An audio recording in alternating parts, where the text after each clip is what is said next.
Hello and welcome back to the KCC channel. I'm Rob and I hope you are having a wonderful day today. Today, we're jumping into some malicious compliance. Before we start, if you're new here, make sure to hit that subscribe button. It's completely free and you can always change your mind later. This story comes to us from Anonymous. Boss punished me by reducing my hours, but didn't tell the other boss. Let's jump right in. This happened quite a while ago. I was working remotely for a staffing agency, organizing and managing events. When I was initially hired on, it was due to the fact that 3 employees were quitting. They all seemed to be leaving amicably to pursue other ventures, so I didn't think anything of it. They had hired myself and one other person to replace them, and everything was going fine.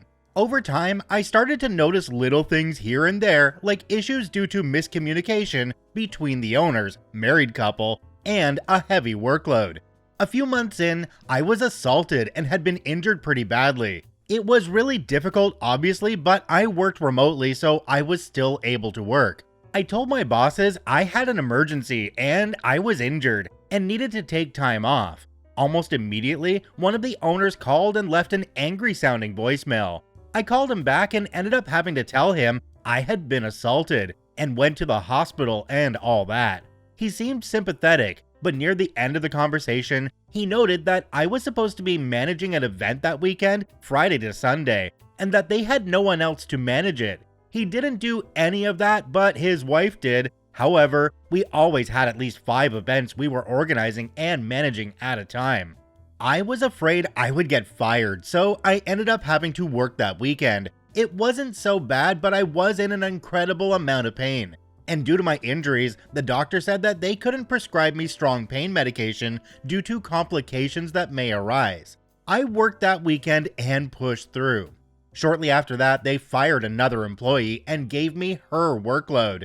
Then, they chose me to do a very long-running 2+ month event taking place in 2 different time zones. They initially decided the event would be split between myself and another employee. She was pregnant. It matters for context, due to the size of the program. So while I was dealing with the assault and healing, took me 1 month for my injuries to heal, I was also doing the majority of the workload of this event. I was also having to plan a move, put my stuff in a storage unit, and living in long-term sublet while I looked for a place. I was also organizing other events on top of that. So there were days where I would easily work 10+ hours. Eventually, the employee who was helping me went on maternity leave, so the whole program landed on my shoulders. One day, I got reprimanded for working overtime. I explained that the workload was heavy, and since I was managing events in 2 time zones, I was having to wake up super early in the morning, 4 a.m., work during the day, take a long lunch, work some more, then wrap up the other event, which ended in the evening, 10:30 to 11 p.m. They basically told me I needed to manage my time better. Well, I was not doing well mentally or physically, so my cognitive abilities weren't the best. I was making small, easily fixable mistakes here and there, but nothing that was damaging or severely detrimental to the business. There were days I would just sit there crying at my desk. It was awful. Another employee had also been reprimanded for working overtime, and she was as swamped as I was. Eventually, one of my bosses emailed me and said I was still working too much overtime, and that he wanted me to only work 5 hours on days where I wasn't managing the big event. I was relieved, honestly. I was looking forward to having more time for myself so I could heal. I made sure to email him back to confirm the non-show management days he wanted me to work 5 hours for the following week. Well, he didn't tell his wife, the other owner, about my new hours, and she had a tendency to ramble about stuff during meetings, making them last way longer than they needed to be. One day, we had a meeting in the morning that lasted 3 hours, and it was the first day I was to only work 5 hours. I didn't even need to be in that meeting, but they forced me to stay and would get irritated if they knew myself or other employees were quietly working while listening to the meeting. After that meeting, the wife sends me messages on asking the progress of some things I was working on. She then added more things for me to do. The back and forth with her took about 20 minutes. I told her that I knew I wouldn't have enough time to finish those things that day because I only had a little over an hour and a half to complete the other tasks I had already been assigned.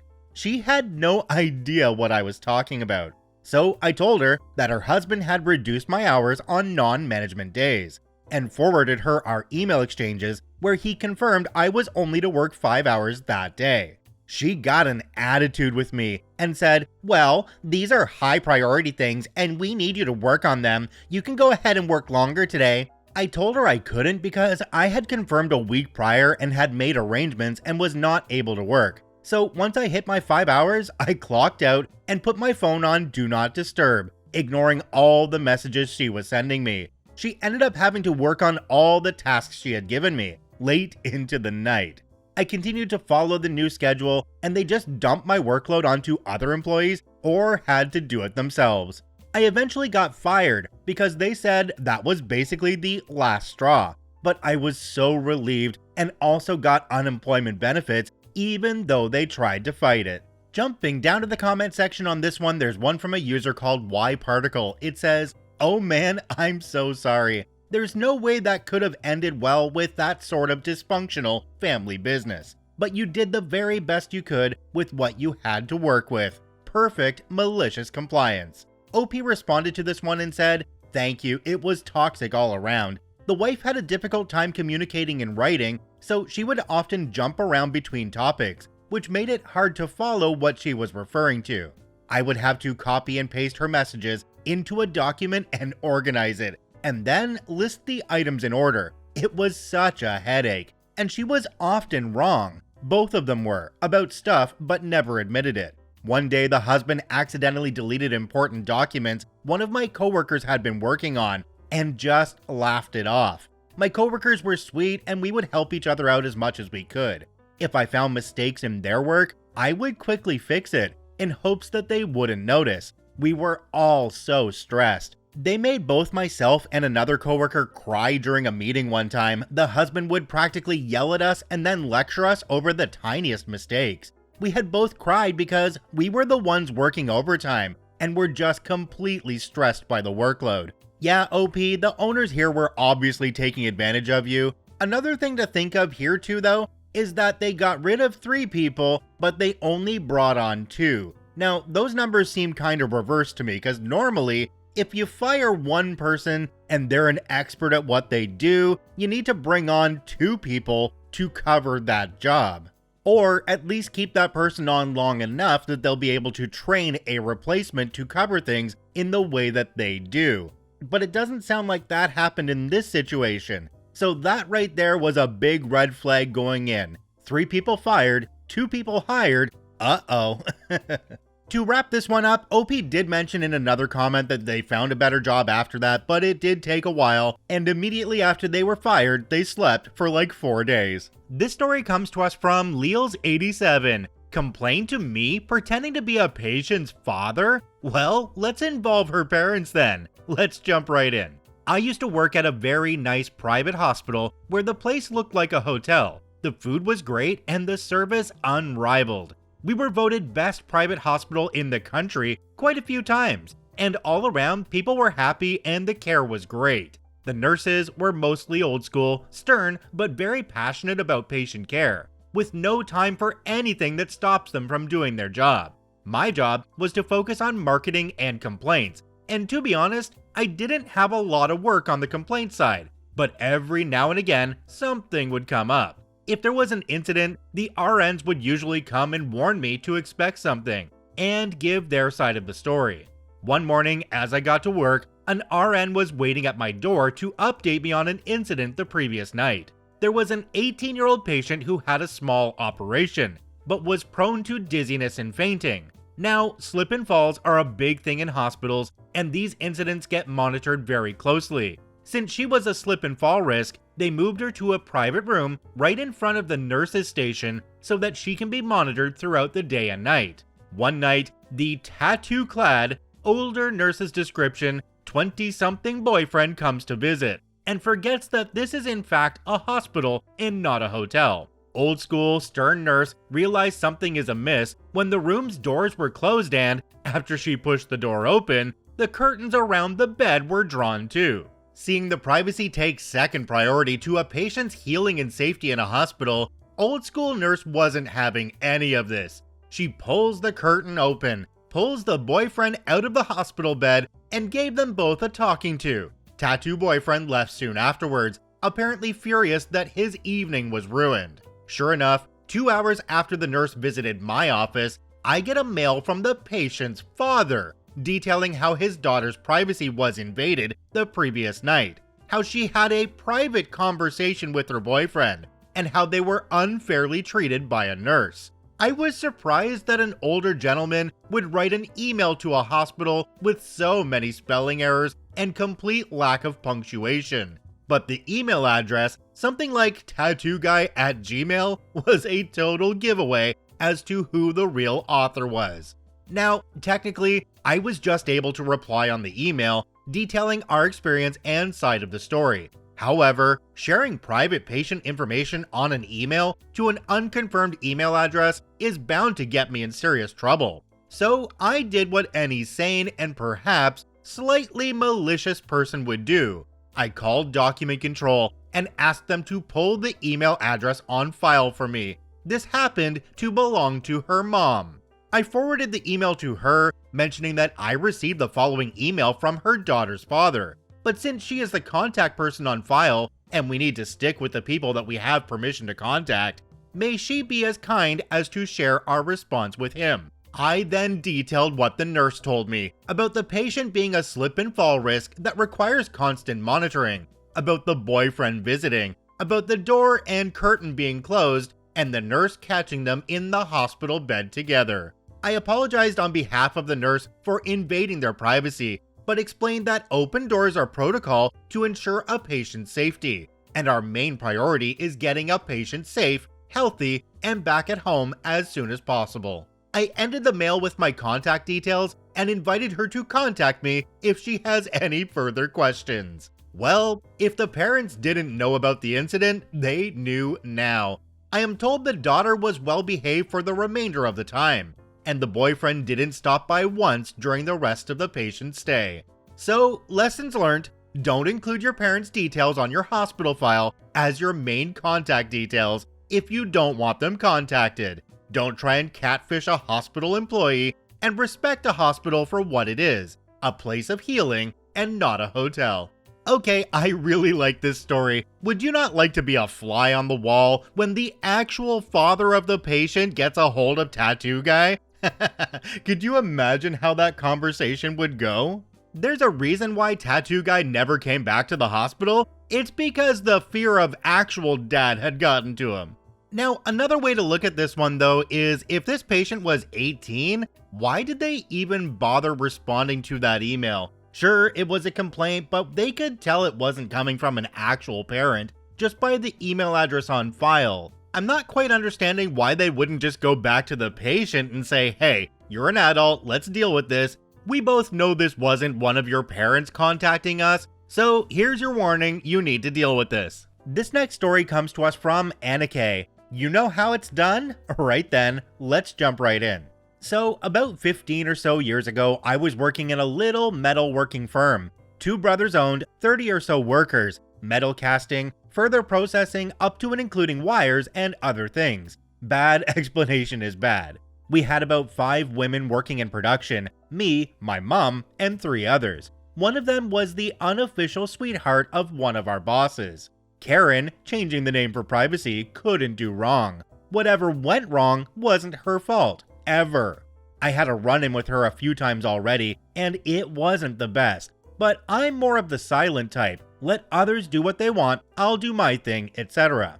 Us women were mostly there for preparing the product for sending out, washing metal bits, grinding back seams, sorting small things into good and broken and not fully cast, etc. I'd been working there summers in the 90s with my gran as unofficial supervisor, and she showed me the ropes. Later, when I worked there full time, I knew the ins and outs of everything, and some tricks gran worked out along the way. Especially with our washing machines. Imagine them as a big bowl, filled with specialty formed stones, add water and cleaning agent, the metal bits, and it would vibrate, and the stones rubbing against the product with soap and water would clean the product from residual oil and other things. One of the machines required a more special touch, apart from throw in, start done. I've been working there long enough and been shown by Gran and Mom how to set up that machine. It polished the metal on top of cleaning it with tiny spherical metal bits. Never cared enough to ask what they were made of. It was enough to know how to use it to make things shine. So one day I get a call, boss asking if I was washing something at the moment and what I was working on. I told him no, done with the washing. I was just now drilling the last holes and preparing the product for shipping out. He said he'd send Karen down with something time sensitive, and that was that. Karen comes down an hour later. Crate with time sensitive products has been there for a while, and it's coated with oil, soot, and all things nasty, ready to be cleaned and polished in that special machine. I ask if she needs help or some pointers since I know the machine is a bit complicated to set up right. She looks at me, dirty and sweaty as I was from actually working, and she was nearly pristine from doing whatever she did with the boss. I don't care, keep me out of it. And sniffs, tells me she knows how to wash them, and disappears in the washroom. Well then, if you know. A colleague comes over and asks if she ever used that machine, and I shrug and tell him, not that I know of. She wasn't very popular there, can you tell? I go back to work, time goes by, lunch, more time, and then our boss shows up. Product needs to be sent out today. Not long after, there's a shout for me to come to the washroom. Turns out, Karen doesn't know how to use the machine. The whole thing is oily, black, and nasty. Product looks worse than before. She used the wrong cleaning agent, didn't add the polishing powder at the right time, and pretty much effed up the whole thing. Boss asks me why I didn't say something, help her, intervene, anything. Well, she said she knew what to do. Ask colleague, he was there. Door to the washroom is closed, and I have other things to do than stick my nose where it's not wanted. Do I know how to deal with this problem? Sure. Machine and stones need cleaning. Product needs cleaning. It's gonna take a while.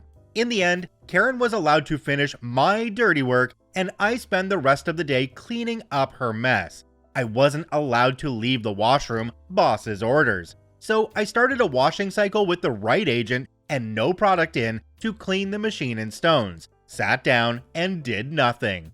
Then added the product, more cleaning agent and powder after the oily gunk was gone, and pretty much spent half a day doing close to nothing while Karen had to do my work. I could have helped her, but us unwashed peasants were not good enough for Her Highness. Okay, something threw me off in this story. I'm a Canadian, and a washroom up here is where you go to take a piss. It took me a minute to clue in that that was a room where the machine for washing was. Yep, here I was sitting back going, why would she take the part into the bathroom to wash it in the sink? I don't get that. It was nice to see that OP finished off Karen and then cleaned up the mess and just called it a day. Check out all 3 OPs linked in the description down below. I thank you for watching. I hope you have a wonderful day, and we'll see you tomorrow.